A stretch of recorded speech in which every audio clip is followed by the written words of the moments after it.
Ici. La parole. Bonjour à toi derrière ton écran, si tu as fait cette vidéo le jour, bonsoir si tu vas voir le soir, comme tu peux voir, je n'ai pas fait mes exercices d'articulation, je suis encore une fois accompagné d'un super invité ici à Artop TV dans l'émission Empreinte de gloire par votre animateur, je veux dire préféré, mais c'est pas vrai parce que je sais que voilà, vous aimez bien plein d'animateurs et d'animatrices. Jones Tanté, c'est moi-même, je suis accompagné de RJ, ça va RJ? Ça va et toi? Tranquillement, tranquille. C'est la première fois que je te reçois Bah ouais, et ça fait plaisir d'être reçu par toi. Ouais, petit Comment lapsus tu vas? et tout, parce qu'en fait, il connaissait la maison avant moi, donc c'est pour ça qu'il y a un lapsus.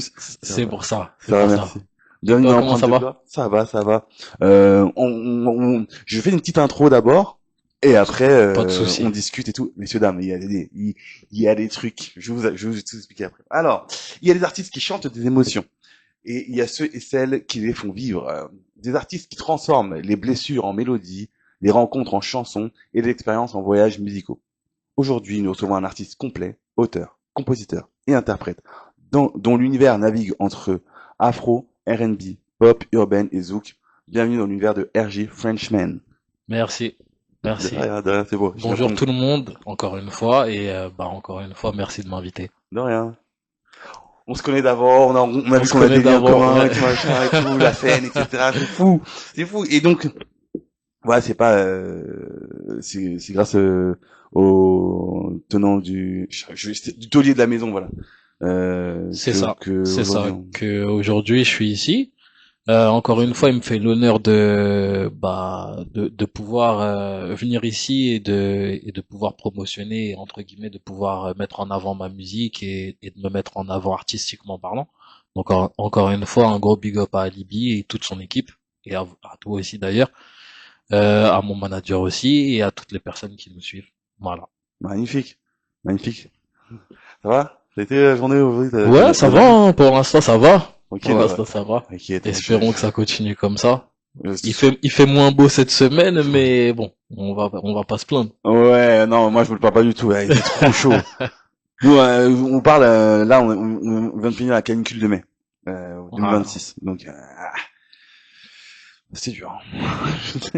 Ça va. Là, ça va. Hier, il a plu, mais aujourd'hui, ça avait plu. Oui, plutôt bon. Alors, RJ Frenchman. Excuse-moi. Pas de souci. RJ Frenchman, ça me fait bizarre de t'appeler comme ça. Tu peux Pour dire ceux RJ qui- tout simplement, Merci. ou Frenchman, comme tu préfères.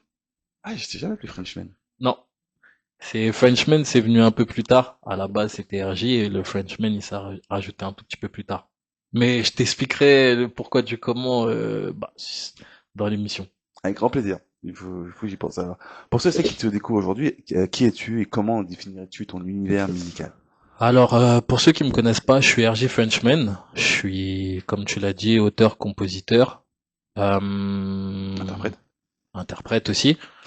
Mes influences musicales, c'est plutôt le R&B, les sonorités aussi afro, c'est-à-dire tout ce qui va être afro love, euh, zouk, compas, chata, gouyade, et aussi des musiques un peu dans l'univers vraiment afro. Ok. Euh, Juste embêté. Pour ceux et celles qui connaissent pas trop ces univers-là, t'as des artistes t'as des des noms références. d'artistes. Ouais, des références, merci. Dans le R&B, on va avoir dans les nouveaux entre guillemets, on va avoir Chris Brown, on va avoir Usher. Dans les plus anciens, on va avoir euh, Oui, je sais pas. Ouais. Michael Jackson, bien sûr, la base. On va avoir du Marvin Gaye que j'aime énormément. Après, dans tout ce qui va être zouk, on va avoir du Keisha, on va avoir Kim. du Kim, ouais, bien sûr. On va avoir du Kim, on va avoir du Marvin, on va avoir des noms comme ça, les Two Ways, des artistes comme ça. Et dans la pop urbaine, bah, on va avoir tout ce qui va être Tyke, Joey Doit Filer, des artistes comme ça, Aya même. Où est-ce que tu vas avoir beaucoup, disons, qui ont beaucoup d'influence, on va dire, aujourd'hui et qui ont eu un impact entre guillemets sur la musique que je fais. D'accord. Donc Et voilà. dans le compas? Dans le compas, Afrozouk. franchement, j'avoue, je connais pas les noms. Genre, c'est En plus, c'est un peu la honte puisque je suis en haïtien. Ah, toi aussi? Mais Ok. ouais, mais j'ai du mal avec les noms. Déjà de base, j'ai du mal avec tous les noms. Donc Ouais. c'est- Puis voilà, c'est pas grave, t'inquiète. voilà. Même C'est le style compas, Afro Zouk, etc. C'est des styles qui sont pas non plus extrêmement connus en métropole. En non, France, c'est ouais, plus non. connu. Après, j'ai baigné dedans, mais Oui, voilà. j'avoue, arriver à donner des noms, j'ai pas autant écouté et autant Ok. saigné comme j'ai saigné le R&B. Si je dois être franc, je me suis mis à écouter les musiques de chez moi beaucoup plus tard. En fait, c'est en me mettant à composer que j'ai vraiment pris le temps d'apprendre à écouter vraiment d'autres influences que le R&B.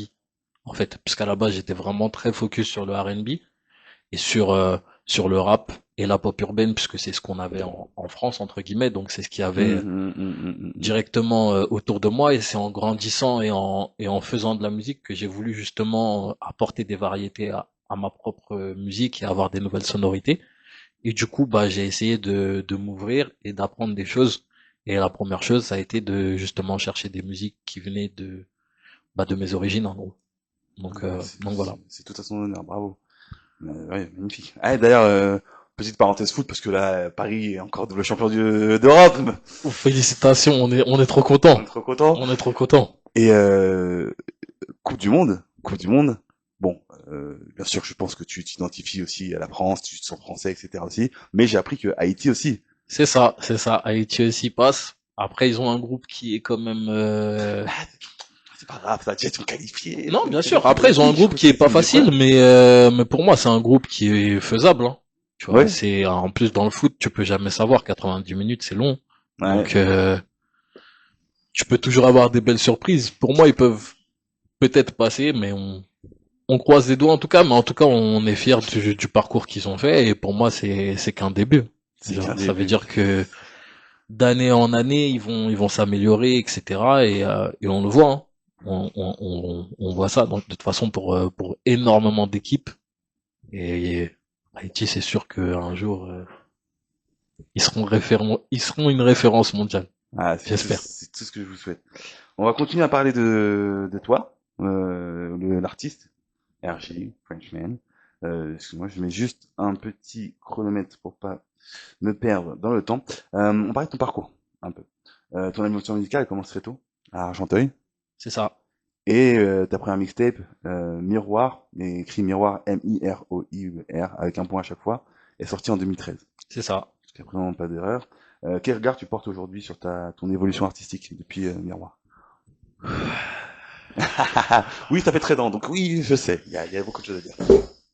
Euh, Si je dois être sincère, je me dis que waouh, je suis assez fier de mon parcours puisque Miroir, je l'ai produit tout seul déjà Déjà, bravo. à l'époque, etc. Et j'y connaissais vraiment rien dans la musique et euh, et je faisais tout ce que je pouvais et je trouve que en fait j'ai toujours gardé la même ligne directrice qui a été de faire du R&B mais d'être assez éclectique dans ma Hmm. musique, c'est-à-dire de toucher différents genres mais de toujours essayer d'apporter ma touche à tous les genres que je pouvais faire.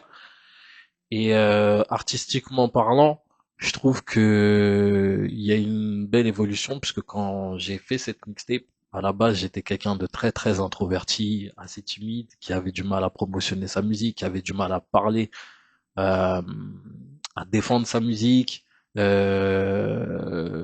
à tout simplement à m'extérioriser. En fait, ça veut dire que je le faisais seulement par mes titres mais qu'une fois que je devais raconter les histoires autour de ces titres, j'avais beaucoup de mal.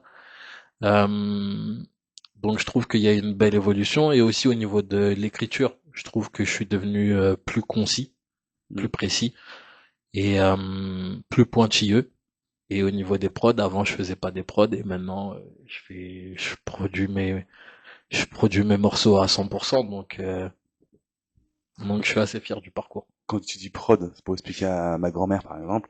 Euh, C'est les instrus sur lesquels je pose. La mélodie, la C'est musique, ça, etc. et tout. c'est ça. Donc c'est-à-dire que quoi, tu joues de l'instrument, etc., la guitare, Je le joue, piano, je, tout. je, je joue, Je sais pas comment tu joues. Via l'ordinateur, certes, voilà, c'est ça. mais tu Via joues. l'ordinateur, mais je joue. Voilà, c'est ça. Moi, Toutes les mélodies sortent de ma tête et c'est moi qui les refais via ordinateur pour que ça sonne comme ça sonne. ouais. Voilà. C'est pas quelques minutes que tu passes dessus. Je pense que Non, des ouais, heures. tu passes vraiment beaucoup de temps. Après, plus tu travailles et plus ça devient facile Hmm. avec le temps, mais c'est comme pour tout, mais ça demande beaucoup de travail. Donc c'est pour ça que entre la personne que j'étais quand j'ai sorti cette première mixtape et aujourd'hui, je trouve qu'il y a eu beaucoup d'évolution et une belle évolution. Une très belle évolution parce que je crois qu'aujourd'hui, tu fais des scores d'écoute. Ça C'est pas va. rien. Tu me dis que t'avais du mal à promouvoir ta musique. Et là, t'es avec nous sur le plateau. Ouais, bien sûr. C'est comme j'ai dit, je vois une petite belle évolution. Ouais, Donc voilà. Et puis même bah de toute façon toi-même tu le vois parce qu'on s'est connus deux, trois euh, ans après, ouais, vers ouais 2017, entre 2017 et 2019. c'est ça. Donc, oui, oui. Et là on se retombe dessus donc Ah, je suis très content de voir que c'était toi l'invité. de Et- même. C'est marrant, tu sais que j'ai pensé à toi il y a 2 semaines, hein. Sans mentir, c'est parce que une connaissance en commune, il s'était passé, j'avais une histoire avec et tout. Et maintenant, je me suis mis au sport de combat et du coup, je me suis dit, ah ouais, tiens, et tout. Et j'avais pensé à toi parce que t'étais là ce jour-là. T'étais pas dans l'embrouille. Ah, Non, il y a pas un non, enregistrement. S'il vous plaît, ah, commencez pas derrière votre écran. Mais c'est pour dire que, mais c'était quand il y avait eu la scène. exact. Tu Ok, te c'est bon, rappelles? je m'en rappelle. J'étais venu me parler et tout. Je m'en rappelle. Je t'avais Je rechignité et m'en tout, il m'a rappelle. cassé la gueule. Ouais, je m'en rappelle. Ah, ouais. Et bon, bref. Ok, c'est ton interview. C'est pas mon psy. Maintenant, alors c'est magnifique. Si j'avais une question qui m'était venue, mais c'est pas grave. Alors dans ton dossier de presse que les invités nous envoient, qui sont pros, qui ont le temps, qui ont l'énergie et tout, nous envoient des dossiers de presse, etc. Toi, j'ai appris que t'avais un manager carrément et tout, donc bravo. Parce On que, essaye de s'entourer, c'est important. C'est ça, très important. Plus tu veux passer des échelons, plus tu hum, comprends qu'il faut savoir bah déjà s'entourer des bonnes personnes et aussi qu'il faut savoir connaître ta place. Ça veut dire qu'il y a des choses que tu vas savoir faire, hum, d'autres que tu ne vas pas forcément savoir gérer à 100%. Et il faut avoir l'humilité de dire ok, ça c'est ma limite, je laisse quelqu'un d'autre gérer ça et, euh, et cette personne gérera mes intérêts et nos intérêts entre guillemets hum. mieux que je ne le saurais le faire. Et donc, bah, plus t'évolues et plus tu comprends ça. Donc, donc voilà, c'est important je pense, de savoir déléguer et d'avoir une équipe qui marche dans la même direction que toi. Ouais, ouais, ouais. Je suis totalement d'accord. Et je me demande, est-ce que tu te souviens d'un moment qui était un déclic par rapport à ça? Sur le fait de m'entourer, Ouais, euh, peut-être un. j'en ai eu un. En fait, je me souviens que je faisais entre guillemets, j'allais faire du porte-à-porte pour pouvoir faire des scènes dans des bars, etc. Donc Je connais. Oui, c'est pour ça que voilà. Donc en fait, c'est très compliqué tu sais, de te vendre. C'est compliqué parce que tu dois. Bah oui, toi t'es artiste, Ouais, tu voilà. crées. En plus, vous dans la musique, vous créez, vous êtes là, vous créez chez vous, vous passez dans le studio, etc. Vous n'avez pas comme les humoristes ou les acteurs, c'est encore autre chose. C'est que c'est pas, vous n'êtes pas comme les humoristes où vous êtes là. Euh, vous, comment dire, nous les humoristes, on va avoir ce truc de, on crée et on va voir notre expression directement avec le public. C'est ça. Alors que vous, il y a quand même le temps de, non, ben, je dois créer ma musique, je crée mes mélodies, je crée, je commence par l'écriture des mots, et après, il faut que j'enregistre tout ça. C'est ça. Et après, il faut que ça joue en live et tout, C'est ça. etc. En direct devant le public. Donc, et après, il y a l'étape de, il faut que j'aille démarcher, machin, et me vendre tout parce que, bref. C'est ça. Donc, oui, oui. Et surtout que, comme tu le dis, justement, je pense que les humoristes Et les artistes, ils ont ce truc en commun, c'est que d'un public à un autre, une blague ou une autre peut passer. D'un public à un autre, une musique Ouais. peut passer, etc. Et surtout, l'intention que tu mets dedans peut tout changer. L'interaction que tu vas avoir avec le public peut tout changer, etc. Et donc, ça fait que c'est très très compliqué quand tu dois venir te vendre, d'avoir une interaction avec quelqu'un qui lui pense businessment parlant, puisque nous on pense artistiquement parlant. Oui, c'est Donc ça ça. veut dire que c'est très très compliqué pour un artiste. Ça veut pas dire que c'est impossible, c'est juste pour Oui. moi au départ ça a été compliqué de faire la part des choses entre l'artistique et le business. Ah ouais. Parce que Et en plus, en France. ouais, parce que aussi après, est-ce que t'es obligé de bien te vendre? Parfois, t'es obligé de te survendre. Donc, c'est pas forcément notre métier, c'est pas forcément moi ma manière d'être. Donc, moi, je suis plutôt quelqu'un de réservé. Je préfère que ça soit quelqu'un d'autre qui le fasse et moi Hmm. me concentrer à 700% sur ce que je dois faire. Et en fait, il y a eu un jour où est-ce que tout simplement j'ai été en contact avec une personne d'un bar et quand je me suis vendu, etc. La personne m'a dit ouais bah vas-y on verra plus tard. En fait comment elle m'a parlé, Hmm. elle pensait que j'étais pas convaincu à 700% de ce que je voulais, etc. Et je me suis pris un refus. Et je pense que ça a été le refus de trop où est-ce que je me suis dit en fait ça te prendre des refus fait que quand Hmm. tu retournes au studio, des trucs comme ça, t'as encore ça dans la tête. Ça veut dire que t'es pas à 700% Non. dans ton art. Et je me suis dit, c'est pas que je veux pas moi j'ai pas peur de me prendre des beignes ou de me prendre des refus, mais si ça fait en sorte que derrière je puisse pas me concentrer sur ce qui est vraiment important à mes yeux, ça sert à rien et c'est à ce moment-là que je me suis dit, ok, c'est peut-être le moment d'envoyer quelqu'un qui, Hmm. lui, va se prendre ça, il va prendre les bons et les mauvais côtés, parce que en fait quand tu t'occupes d'un artiste, bah tu les prends pas personnellement les attaques en fait. Nous artistiquement on les prend directement les attaques. Ça veut dire que c'est comme j'ai dit, c'est compliqué de faire la part des choses entre l'humain et l'artiste qui est derrière. Et des fois les gens ils vont attaquer l'humain Hmm. au lieu d'attaquer l'artiste, ou des fois ils vont attaquer l'artiste en oubliant qu'il y a un humain derrière. Hmm. Pardon. Hmm. Hmm. Hmm. Donc Hmm. Hmm. Hmm. Hmm. je me suis dit ok, Euh, au lieu de ça, je vais laisser quelqu'un d'autre gérer et moi me concentrer à 700% sur mon art et essayer d'évoluer au maximum. Donc ça a été ça mon déclic entre guillemets. D'accord. Merci. Voilà. Ça m'amène encore à une autre question que j'avais pas prévue. Ça a été Tant mieux. moi c'est ton interview, je trouve tant mieux. C'est le meilleur des Parfait. échanges. Ah, tu vas commencer à me faire philosopher là. Euh, euh, donc, il y a ce moment-là, t'as ce déclic là par rapport au management, à comment vendre ton projet artistique, le produit artistique que tu es, le produit que tu es. Mhm. Ça a été compliqué de trouver un talent pour faire pour vendre ton projet. De trouver le manager ou de... Manager, la manageuse, ouais, c'est un Non. homme, je pense. Donc, Non, disons, ça a pas été compliqué puisque on se comprenait déjà dans la vie de tous les jours. ok. Et, euh, et par rapport à la personne qu'il était et sa façon de voir les choses, sa façon de s'exprimer déjà, ça me parlait énormément. Et c'était quelqu'un c'est quelqu'un de, comment je peux dire, qui va avoir cette facilité de communication que moi j'ai pas forcément.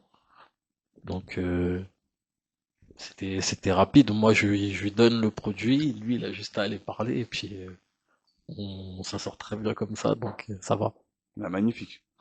Si tu veux me présenter, je ne dis pas non, sauf si l'exclusif. Euh, On verra en off. on verra en off, on verra en off.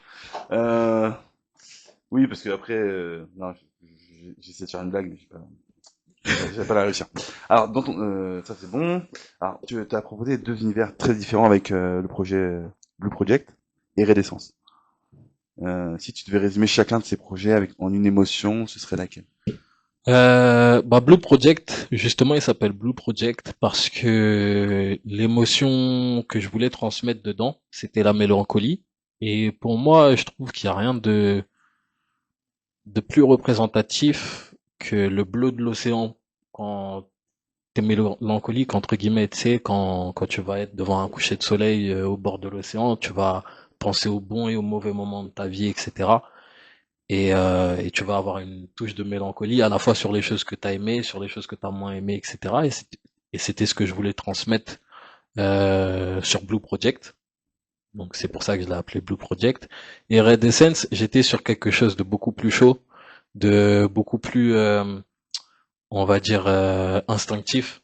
Genre, j'étais beaucoup plus dans la sensualité, beaucoup plus dans, des, dans le désir charnel, etc. Ce qui est un peu plus chaud, d'où le titre du projet. Ok. Voilà. Qui est aussi directeur artistique, RJ, à ce que je vois. Dis donc. On essaye de faire attention aux choses qu'on fait. Après, c'était prévu. Là, c'est comme ça que j'essaye de réfléchir. Il y a le troisième. En gros, ça devait être sur 3 opus et le troisième, il sort bientôt. Aïe. Et en gros, chacun, il devait raconter une histoire. Et le dernier, bah, il en racontera une aussi. Oh là là, eh. Est-ce que c'est Voilà. une exclue là? C'est une annonce, une première annonce que c'est la première fois que tu C'est le dis la en média? première, ouais, c'est la première fois que je le dis, ouais. Oh, j'adore avoir des exclus dans la fin de gloire. Merci RJ. Merci beaucoup. Bon, du coup, on avait parlé de ça, de l'actualité. Quels sont tes projets, collaborations ou sorties que ton public doit suivre dans les prochains mois? Donc, peux-tu nous en dire Bah plus? d'ici fin juin, début juillet, Ah, c'est doit très y bien. avoir mon prochain projet qui doit sortir. Il s'appellera Alias Grey. Ok. C'est un projet beaucoup plus intimiste que tous ceux que j'ai pu réaliser. Ça va être un projet, euh, on va dire où est-ce que pour moi en tout cas, ça sera le projet où est-ce que j'aurais pris le plus de risques pour moi. Parce que c'est un projet que que j'ai réalisé en en n'essayant pas de viser un public en fait. D'accord. C'est la première fois. D'habitude justement, je suis quelqu'un de très réfléchi qui va essayer de d'optimiser chaque chose, etc. Et là pour ce projet, je me suis dit qu'en fait je voulais juste retourner à l'essentiel et aux bases de ce que moi j'aimais tout simplement. Et donc ça fait que c'est un projet qui est beaucoup plus personnel, beaucoup plus intimiste. Et, euh, et j'avoue que c'est la première fois que j'ai un projet qui me donne chaud. Oh. Ouais, Ah ouais? qui me donne chaud dans le sens où, comme je dis, c'est un projet où est-ce que je m'attends à rien de la part des gens, mais j'ai une certaine peur parce que c'est le projet où est-ce que bah ça sera le projet le plus vulnérable entre guillemets. Hmm. Donc Donc voilà, mais je suis excité de pouvoir le faire écouter et de voir les réactions des gens. Ok. Ben, on fera des retours, t'inquiète pas. Moi, je suis impatient qu'ils sortent aussi. Avec grand plaisir. Yes. Et d'ailleurs, il y a le premier single qui est sorti vendredi dernier, qui Ok. s'appelle Graver mon nom. Donc il est disponible sur toutes les plateformes. Et bah voilà, tout simplement. Magnifique. Allez écouter, n'hésitez pas, hein. On tape R, J, plus loin, Frenchman, c'est ça. et on tape le titre. Et vous pouvez le trouver. De toute façon, une plateforme d'écoute. Vu les chiffres qu'il y a en France et à travers le monde, oui, oui, il y a forcément une plateforme d'écoute, messieurs dames. Je voulais parler aussi un peu vite fait de scène, mais très brièvement, parce que j'ai plus beaucoup de temps là. Je suis en train de déborder sur mon créneau. Alors, t'as fait de la scène. Oui, Alors, c'est ceci qui se produit sur scène. T'as fait des scènes très intimistes avec peu de public, etc. Mais t'as aussi travaillé avec des artistes avec une certaine notoriété, parce que je crois que certains ont été là à l'ouverture des JO 2024 de Paris, mais c'était à Marseille du coup. c'est ça, c'est ça. J'avais fait la première partie d'Alonso. Hmm. Euh, C'est un cousin même, je crois, de Soprano, non? C'est ça. J'ai fait la première partie de l'artiste, j'ai fait la première partie de Weshden sur scène universitaire, etc. Donc c'était où est-ce qu'il y avait du 10 à 15 000 personnes. Donc Ouais. ouais, on a fait quand même des assez grosses scènes pour le petit artiste, on va dire que je suis.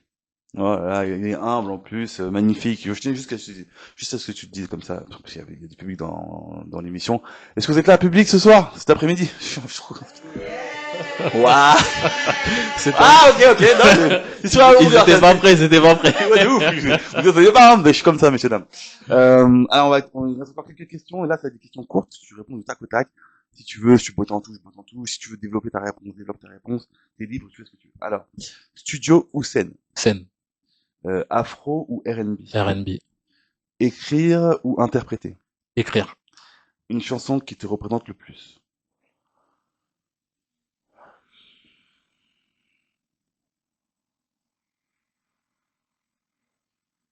Une chanson de moi ou n'importe. Moi, je préfère une chanson de toi. On va dire graver mon nom. Ok. Si une chanson comme ça, populaire, enfin, d'un autre artiste ou d'une autre artiste. Adorne, Miguel. Merci. Et est-ce que tu peux compléter cette phrase? La musique est... Mon essence. Oh, bien. Ok, deux questions. Aujourd'hui, est-ce que tu écoutes encore les paroles des chansons ou seulement les tendances? Non, j'écoute encore les paroles des chansons. Ok. Et si demain ta musique touche des millions de personnes, non, c'est pas ça. Quand demain ta musique touchera des millions de personnes, C'est mieux. quelle empreinte? Je rigole. Ah bah oui, non mais c'est vrai, faut pas, bref, c'est moi.